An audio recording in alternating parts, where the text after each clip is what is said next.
手機唔夠位啊，時不時都有啊。唔想臨急先拍唔到靚相同影片，以下就教你4招擴大手機容量嘅方法。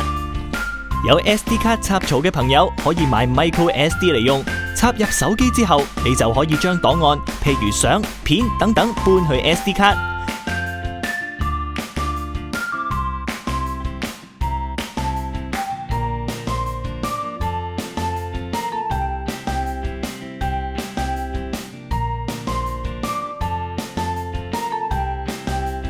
甚至可以將相機設定改為將相片儲存到 SD 卡，而唔係手機，咁就可以慳返手機嘅空間㗎喇。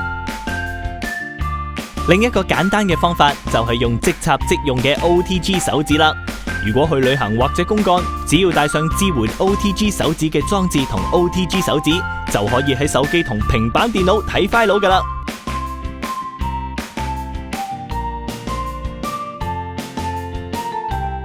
如果你經常要處理幾個裝置而有空間緊絀，咁就直情用 WiFi USB 啦。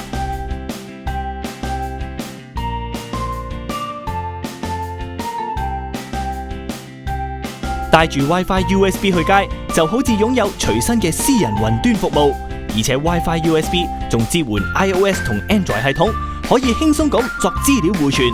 不過留意返，要下載返相關嘅 App 先至用得㗎。如果怕唔見 USB 嘅話，咁就不如用雲端啦。現時雲端免費儲存空間亦都唔少，就同大家用 Google Drive 試下啦。只要申請咗 Google Account， 就可以同時用上 Google Drive， 可以喺上面入相、file， 亦都可以從中下載檔案落裝置，想幾時拎都得，手指都唔使帶，隨時輕鬆分享。